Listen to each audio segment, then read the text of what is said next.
मेरे लिए मैथिली जो इन दिनों के गायक हैं उनकी भाषा नहीं है, क्योंकि मैंने उन्हें कम सुना है। मेरे लिए मैथिली विद्यापति की भाषा है, जहां से कविता का संस्कार आता है।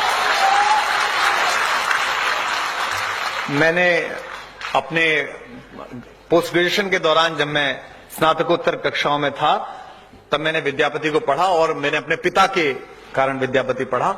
और मैंने इतनी वंदनाएं सुनी होंगी, लेकिन जो उन्होंने वंदना की देवी की, जो उन्होंने वंदना की भगवती की, वो आत्मा में उतरती है, वो अंदर तक जाती है।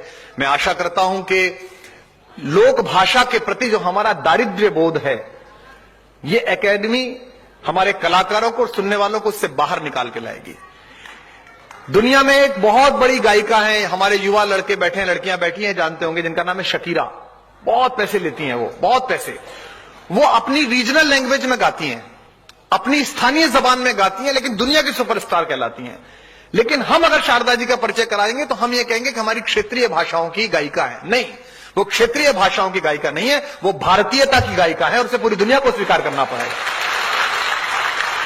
अगर हम इस बोध से बाहर नहीं आए तो फिर अपनी भाषा को प्रतिष्ठित नहीं कर सकते।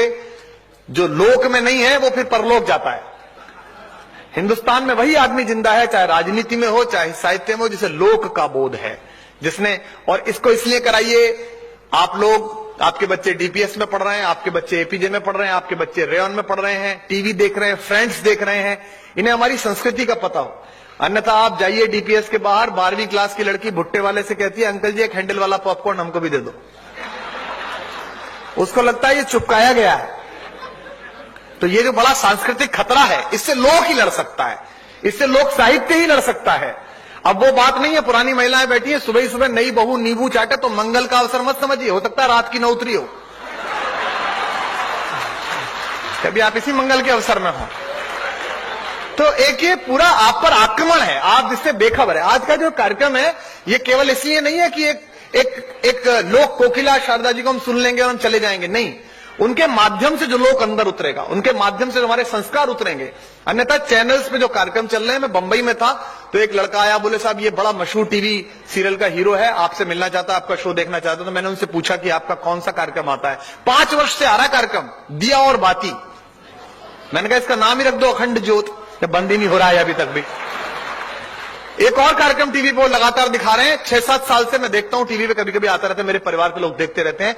उसमें सबके एक दूसरे से रिलेशन है, बच्चे पैदा हो गए, तलाक हो गया है, दूसरी शादी हो गई, तीसरी शादी हो गई, और कार्यक्रम का शीर्षक क्या है, ये रिश्ता क्या कहलाता है।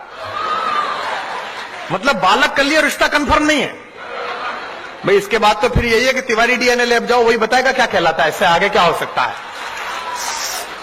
तो ये सुनियोजित हमला है आपके ऊपर, टेलीविजन के रुपहले पर्दे से सुनियोजित हमला है। सबसे पहले मैथिली और भोजपुरी के जो बेटे बेटियां यहां बैठे हैं, इस बोझ से बाहर आइए। आज के कार्यक्रम के बाद संकल्प लीजिए कि एक दूसरे से जब भी मिलेंगे, हिंदी हमारी मां है, लेकिन उसके बाद भी एक दूसरे से अपनी बोली में बात करेंगे, मैथिली में बात करेंगे, भोजपुरी में बात करेंगे, ताकि हम जैसे लोग जो इस भाषा में इतने निष्णात नहीं है, जो अपनी मौसी के इस संस्कार की सहजता को सिर्फ विद्यापति तक समझे हैं, हम भी लोग समझने की कोशिश करें, हम भी लोग जानने की कोशिश करें कि कितनी अच्छी बात कही जा रही है, रस्मिता के साथ की जा रही है। मैं यहां देख रहा हूं बहुत सारे लोग